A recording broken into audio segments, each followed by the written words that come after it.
Alhamdulillah. Assalamualaikum warahmatullahi wabarakatuh. Alhamdulillahi rabbil alamin. Wassalatu wassalamu ala ashrafil anbiya wal mursalin wa ala alihi wa sahbihi ajma'in. Rabbi shrah li sadri wa yassir li amri wa hlul 'uqdatam min lisani yafqahu qawli. Allahumma faqihna fid din. Allahumma 'allimna mimma jahilna wa dhakkirna mimma nasina. Allahumma salli ala Sayyidina Muhammad wa ala alihi wa sahbihi ajma'in. Amma ba'. Alhamdulillah, summa alhamdulillah. Tuan-tuan, puan-puan, semua jemaah surau Dagang Avenue, bersyukur kita kehadrat Allah Ta'ala kerana dengan taufik hidayah, inayah daripada Allah dapat sama-sama kita mentaati segala perintah Allah Ta'ala dan dapat kita meninggalkan segala larangan Allah Ta'ala dan dapat kita mengamalkan sunnah baginda Nabi Muhammad sallallahu alaihi wasallam. Baik, alhamdulillah pada kali ini kita akan menyambung kuliah bulanan kita, yang mana kita menyambung daripada surah Al-Baqarah, ayat yang ke 103 daripada suratul Baqarah. Ayat 103 daripada surah Al-Baqarah. Baik, a'udzubillahi minasyaitanir rajim. Bismillahirrahmanirrahim. Walau annahum amanu wattaqaw lamathubatun min 'indillahi khair law kanu ya'lamun. Yang bermaksud dan jika mereka beriman dan bertakwa. Jikalau orang-orang kafir, orang-orang Yahudi dan orang-orang Nasrani, orang musyrikin, jika mereka beriman kepada Allah, beriman kepada Allah Ta'ala, beriman kepada kitab Al-Quran, beriman kepada baginda Nabi Muhammad sallallahu alaihi wasallam, apa yang mereka akan dapat jikalau mereka beriman kepada Allah Ta'ala, jika mereka bertakwa kepada Allah Ta'ala, mengikuti ajaran baginda Rasulullah sallallahu alaihi wasallam, mereka akan dapat apa? Lamathubatum min 'indillahi khairun. Pahala dari Allah pasti lebih baik. Mereka akan dapat pahala daripada Allah Ta'ala, dan pahala daripada Allah Ta'ala itu lebih baik sekiranya mereka tahu. Kita sedia maklum bahawa pahala daripada Allah Ta'ala, kurniaan daripada Allah Subhanahu wa Ta'ala ini merupakan kurniaan yang besar. Tidak ada sesiapa yang dapat mengurniakan, memberikan pahala itu selain daripada Allah Ta'ala. Semua kurniaan adalah daripada Allah Ta'ala. Baik kurniaan di dunia yang sementara ini, berupa harta, berupa wang ringgit, segala yang kita miliki di dunia ini, ia merupakan kurniaan daripada Allah Subhanahu wa Ta'ala. Kita ingat kembali bagaimana sirah kisah Nabi Sulaiman alaihi salam. Nabi Sulaiman alaihi salam, Allah Ta'ala kurniakan kepada baginda Nabi Sulaiman alaihi salam kerajaan, kekuasaan, kekayaan, ditundukkan kepada Nabi Sulaiman jin, binatang, angin. Hebat Nabi Sulaiman AS.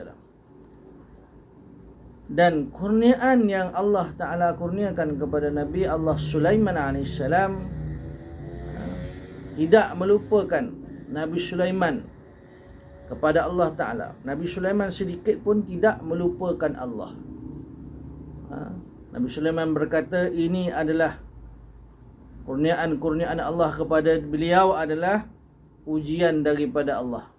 Liyabluwani aashkuru am akfur. Kurniaan Allah kepada daku ini adalah ujian. Adakah daku bersyukur ataupun daku kufur kepada nikmat, ingkar kepada nikmat Allah. Dan Nabi Sulaiman alaihi salam berkata, ya Allah, ilhamkan kepadaku. Fatabassama dhahikan min qawliha wa qala rabbi auzi'ni.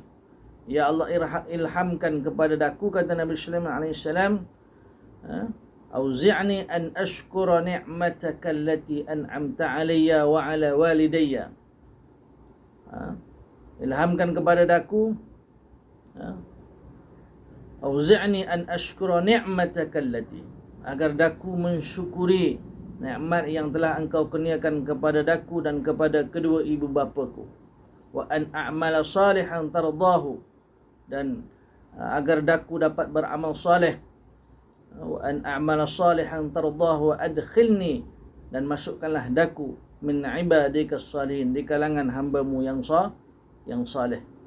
Jadi Nabi Sulaiman AS, walaupun Allah Ta'ala kurniakan kepada dia kerajaan, kekuasaan, ditundukkan kepada Nabi Sulaiman AS, jin, binatang, angin, dan segala yang dimiliki oleh Nabi Sulaiman AS, menjadikan Nabi Sulaiman AS bertambah bersyukur kepada Allah Ta'ala. Berbeza dengan kita hari ni. Kita hari ni ada duit lebih sikit, dah sibuk dengan dunia dah. Bisnes lebih sikit, dah sibuk dengan dunia dah. Dah terkenal sikit, dah viral sikit, dah lupa kepada Allah Ta'ala, dah jadi orang yang tamak. Berbeza dengan Nabi Allah Sulaiman alaihi salam. Baik. Maka jika orang Yahudi, orang Nasrani, orang kafir ni mereka tahu pahala daripada Allah Ta'ala ini lebih baik, sekiranya mereka tahu, pasti mereka beriman dan bertakwa pada Allah Ta'ala. Ya ayyuhalladzina amanu la taqulu ra'ina. Wahai orang-orang yang beriman, janganlah kamu katakan ra'ina. Wa qulu unzurna wasma'u walil kafirin 'adzabun alim. Tetapi katakanlah unzurna, dan dengarkanlah, dan orang-orang kafir akan mendapat azab yang pedih. Baik. Tuan-tuan, puan-puan semua yang menonton kuliah pada kali ini, Allah Ta'ala berfirman kepada orang yang beriman, jangan mengatakan ra'ina. Ketika mana para sahabat Nabi Muhammad sallallahu alaihi wasallam mereka berbicara, mereka nak bercakap dengan Nabi sallallahu alaihi wasallam, maka mereka dalam percakapan mereka itu, mereka mengatakan perkataan ra'ina. Allah Ta'ala larang jangan kata ra'ina, tapi katakanlah unzurna. Kenapa? Kerana sebab Allah Ta'ala melarang orang-orang yang beriman daripada mengatakan perkataan ra'ina, sebab orang Yahudi juga mengatakan ra'ina. Dan ra'ina yang dikatakan oleh Yahudi dan orang-orang yang beriman juga mengatakan ra'ina. Tetapi ra'ina yang diucapkan oleh Yahudi bermaksud, maksudnya perkataan ra'ina itu maksud dia bodoh. Dan ia juga sebagai ejekan, mengejek, makian terhadap baginda Rasulullah sallallahu alaihi wasallam. Sebab itu Allah Ta'ala perintahkan sahabat radhiyallahu anhu ajma'in agar menukarkan daripada perkataan ra'ina dalam perkataan mereka bila berbicara dengan Nabi SAW, ditukarkan kepada unzurna, wasma'u, dan dengarkanlah. Orang yang beriman kepada Allah SWT ni dia kena dengar perintah Allah Ta'ala. Sami'na, mereka kena dengar, wa ata'na, dan mereka taat. Berbeza dengan orang kafir, Yahudi, Nasrani ni, mereka dengar, sami'na, kami dengar, wa asaina, dan mereka ingkar. Maka dengan Nabi SAW ini, umat Islam kena beradab dengan Nabi SAW dalam memanggil, cara memanggil Nabi SAW. Sebab itu bila mana nak memanggil Nabi SAW, kita kena panggil dengan nama yang disertai dengan gelaran. Ya Rasulullah, apa lagi? Biasa kita panggil Ya Rasulullah lah. Mungkin ada ustaz-ustaz yang ceramah, bila mana dia bacakan terjemahan hadis ataupun terjemahan Al-Quran, dia hanya sebut Muhammad. Dia tidak bermaksud, dia tak ada niat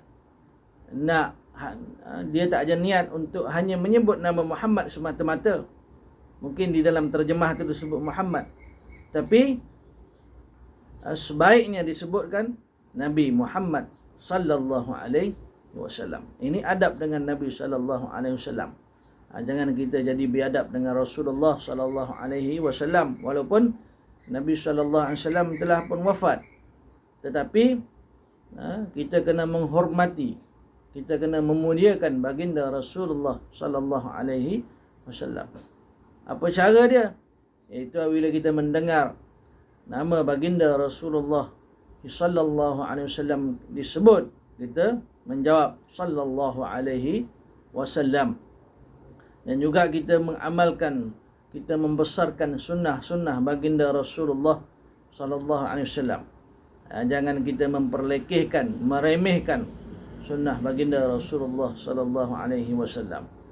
Mungkin ada orang dia benci kepada sunnah Nabi sallallahu alaihi wasallam. Mungkin ada orang dia kata sunnah Nabi sallallahu alaihi wasallam ini untuk zaman dulu. Untuk zaman dulu-dulu, bukan hari ini. Hari ini tak relevan dah. Tak sesuai dah sunnah Rasulullah sallallahu alaihi wasallam. Kalau dia cakap macam tu, dia ada niat menghina Nabi sallallahu alaihi wasallam, maka tuan-tuan yang dimuliakan oleh Allah Subhanahu Wa Taala, kita tahu bahawa rukun iman itu apa? Untuk minabillah wa malaikatihi wa rasulihi. Beriman kepada Nabi Muhammad sallallahu alaihi wasallam itu adalah rukun iman.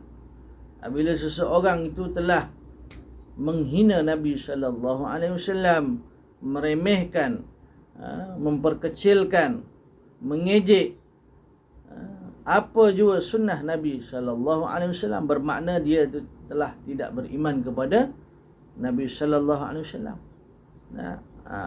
Jangan menjadi musuh kepada Rasulullah sallallahu alaihi wasallam, tapi jadilah umat yang memuliakan, membesarkan baginda Rasulullah sallallahu alaihi wasallam. Hari ini tuan-tuan, macam-macam pelbagai cara untuk kita muliakan Nabi sallallahu alaihi wasallam. Ada orang dia cinta kepada Rasulullah sallallahu alaihi wasallam, dia kerap buat majlis Maulidur Rasul. Berkumpul je berselawat. Sallallahu ala Muhammad sallallahu alaihi wasallam. Cinta. Ada yang baju dia ditulis cinta kepada Rasulullah sallallahu alaihi wasallam. Ada yang tulis di baju dia majlis Rasulullah sallallahu alaihi wasallam. Buatlah apa cara sekalipun, tapi ingat, jangan sampai disebabkan kita Islam difitnah. Contohnya, Jangan buat perkara yang pelik-pelik. Kerana manusia ni, umat Islam hari ni, dia tak boleh tengok. Contohnya, kita nak buat sesuatu, mengamalkan Islam, contoh terlalu over sangat. Over. Sehingga ianya tak dapat diterima oleh orang ramai. Kerana umat Islam ni ada yang jahil, ada yang berilmu, ada yang taat kepada para alim ulama, ada yang benci kepada para alim ulama. Macam-macam ada umat Islam hari ni. Jadi kita mengamalkan Islam ini di pertengahan, mengikut kemampuan kita dan mengamalkan sunnah Nabi SAW, mentaati segala perintah Allah, meninggalkan segala larangan Allah, mengikut cara yang diajar oleh baginda Nabi SAW. Jangan menimbulkan fitnah. Kita nak memuliakan Nabi SAW, kita amalkan sunnah Nabi SAW. Contohnya bersiwak, itu sunnah Nabi SAW. Jadi bersiwaklah dengan jaga kebersihan dia. Siwak itu bersiwak sebelum solat. Jika kita maknanya boleh beli kayu siwak sebelum solat, siwak. Jaga kebersihan lah. Jangan siwak tu terlupa tinggal atas kolah. Nanti orang hina sunnah Nabi SAW disebabkan perbuatan kita. Contohnya simpan janggut, biar kemas. Pakai jubah, pakai serban, biar kemas, bergosok, bersih, dan sebagainya. Jaga adab-adab. Sebab itu saya sebut, jangan disebabkan kita Islam dihina, Islam difitnah dan sebagainya. Baik. Dan bagi orang kafir dan orang-orang kafir akan mendapat azab yang pedih. Orang kafir ni, walil kafirina adzabun alim. Bagi orang kafir ni azab yang pedih. Ma yawaddu alladhina kafaru min ahli alkitab walal musyrikin an yunazzala alaikum min khairin min rabbikum. Dan orang-orang kafir dari ahli kitab. Orang kafir ni daripada ahli kitab. Dan orang-orang musyrik, orang kafir daripada kalangan ahli kitab, Yahudi, Nasrani dan orang musyrikin ini tidak menginginkan diturunkannya kepadamu suatu kebaikan dari Tuhanmu. Orang kafir ni, dia tak nak kebaikan itu dapat kepada orang Islam. Orang kafir ni, kalau orang Islam dapat kemenangan di dalam peperangan, dapat kebaikan, dia sakit hati, dia dengki, ada hasad dalam hati dia. Orang kafir, kalau dia tengok orang Islam dapat kebaikan daripada Allah Ta'ala, dia tak suka. Tetapi kalau dia tengok orang Islam kalah dalam peperangan, mendapat musibah, bergembira dia, seronok dia, happy dia. Dia orang kafir. Kerana dia musuh Islam. Tetapi wallahu yakhtassu bi rahmatihi man yasha'u wallahu dzul fadlil azim. Tetapi secara khusus Allah memberikan rahmat kepada orang yang dia kehendaki. Allah nak berikan rahmat kepada siapa yang dikehendaki oleh Allah. Allah Ta'ala nak bagi kepada siapa? Allah Ta'ala nak merahmati kepada sesiapa, itu mengikut kehendak Allah Subhanahu Wa Ta'ala. Walaupun dibenci oleh orang kafir. Allah nak muliakan Nabi sallallahu alaihi wasallam. Allah nak muliakan umat Islam. Allah Ta'ala nak muliakan orang-orang beriman pada Allah Ta'ala. Itu kehendak Allah Ta'ala. Tetapi orang kafir ni, dia memang dalam hati dia ni ada penyakit. Fi qulubihim maradun fazadahumullahu marad. dalam hati mereka ada penyakit, Allah Ta'ala tambahkan penyakit. Jadi sebab itu kita orang Islam jangan ada penyakit hasad. Penyakit hasad, dengki ni jangan ada. Jangan dengki sesama kita. Rezeki masing-masing. Kita melihat orang dapat rezeki yang lebih, dapat kebaikan, kita ucap alhamdulillah ya Allah, rezeki daripadamu ya Allah. Kita dapat sikit pun alhamdulillah, kita dapat banyak pun alhamdulillah. Kerana sifat hasad ni sifat orang kafir daripada ahli kitab Yahudi Nasrani, dan sifat hasad ni, sifat dengki ni, iaitu sifat orang kafir. Wallahu dzul fadlil azim. Dan Allah itu pemilik kurniaan yang besar. Allah Ta'ala ni boleh, Allah Ta'ala mempunyai kurniaan yang besar. Allah Ta'ala boleh kurniakan kepada siapa yang dikehendaki. Kurniaan Allah lah yang paling besar. Tidak ada sesiapa yang dapat mengurniakan sesuatu lebih besar daripada kurniaan Allah Ta'ala. Bagaimana kisah Nabi Sulaiman AS, Ratu Balqis, ketika mana Nabi Sulaiman kirimkan surat kepada Ratu Balqis. Ketika mana kisah dia, qala sananzur asadaqta am kunta minal kadhibin. Burung hudhud, dia ketika mana diperiksa kehadiran Nabi burung hudhud tak ada. Lepas burung hudhud datang, Nabi Sulaiman tanya, kamu ni daripada mana? Kata burung hudhud, daku mendapati ada seorang wanita pemaisuri yang menyembah matahari. Maka Nabi Sulaiman kirim surat kepada Ratu Balqis. Dan diringkaskan cerita, Nabi Sulaiman suruh Ratu Balqis datang menghadap dalam keadaan menyerah diri.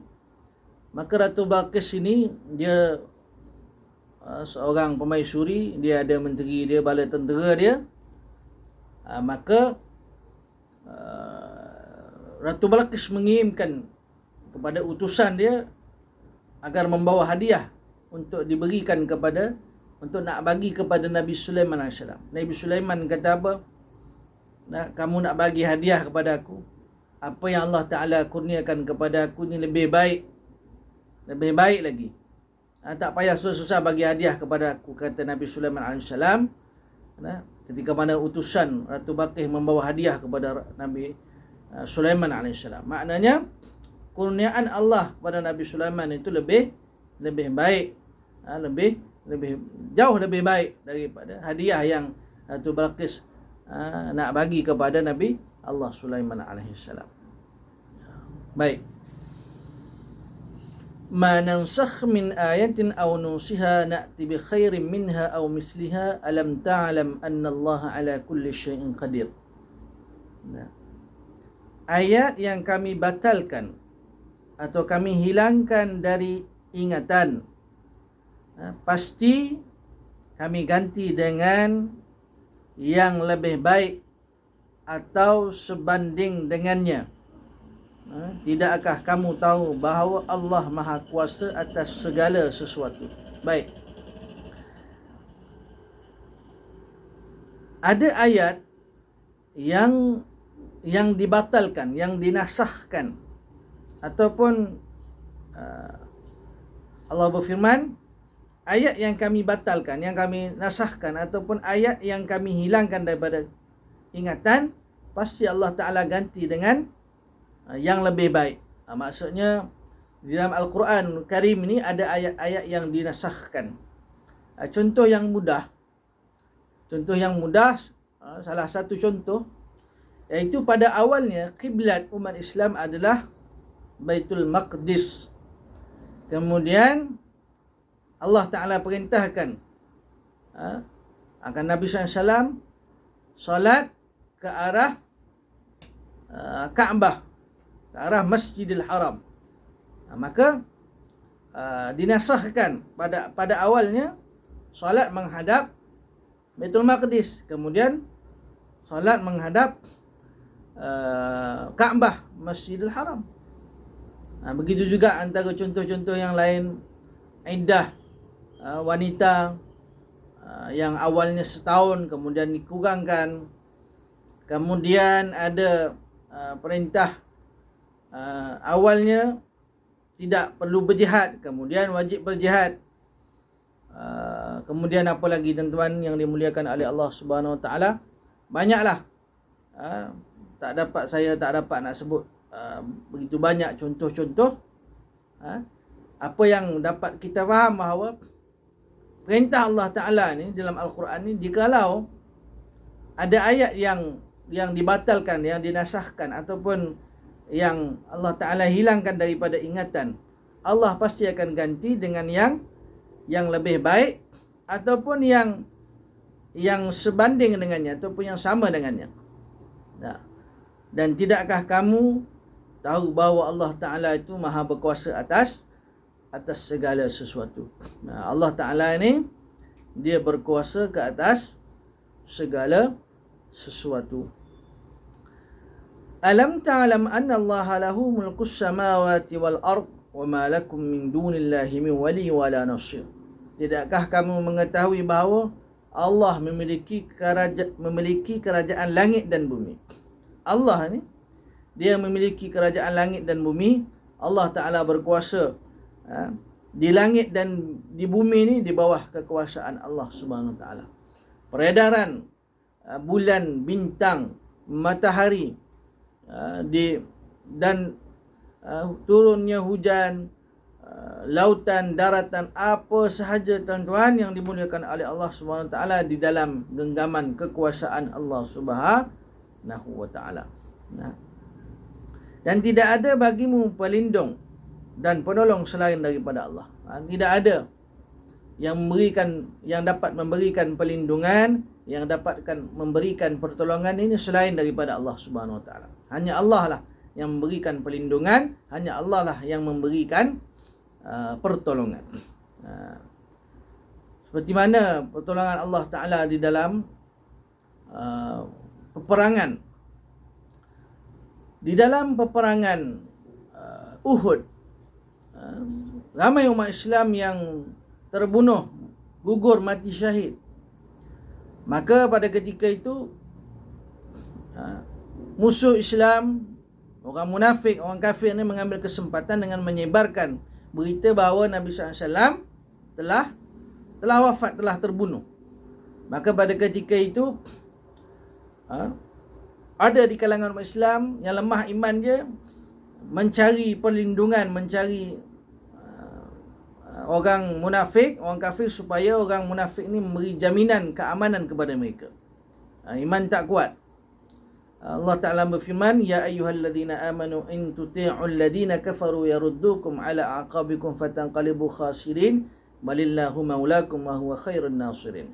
Wahai orang-orang yang beriman, jika kamu taat kepada orang kafir akan mengembalikan kamu kepada kekufuran, dan kamu akan menjadi orang yang rugi. Tapi mintalah, balillahu maulakum, Allah Ta'ala itulah yang akan memberikan perlindungan, yang akan memberikan pertolongan. Wa huwa khairun nasirin, dan Allah Ta'ala itu sebaik-baik penolong. Maka dalam peperangan Uhud, apabila di kalangan umat Islam mula hilang semangat kerana tersebar berita Nabi SAW telah terbunuh, Nabi SAW telah wafat, mereka nak mencari keamanan. Mereka nak minta kepada orang munafik agar memberi jaminan kepada mereka tidak dibunuh, kerana mereka dah mula nak bersama dengan orang kafir, orang munafik. Maka tuan-tuan yang dimuliakan oleh Allah SWT, jangan cari pelindung, jangan cari pertolongan selain daripada Allah Subhanahu Wa Taala. Baik tuan-tuan, kita berhenti pada ayat yang ke 107 daripada surah Al-Baqarah. InsyaAllah ada rezeki, mudah-mudahan dipanjangkan umur oleh Allah Ta'ala, kita akan sambung pada kuliah yang akan datang, iaitu sambungan ayat yang ke-108 daripada surah Al-Baqarah. Wallahu alam. Yang baik daripada Allah Subhanahu Wa Taala, salah silap daripada kekurangan ilmu saya mohon keampunan kepada Allah Taala. Saya minta maaf dengan tuan-tuan, perempuan, semua yang menonton kuliah pada kali ini. Wallahu alam. Aqulu qawli hadza wa astaghfirullahal azim wa li wa lakum. Wassalamualaikum warahmatullahi wabarakatuh.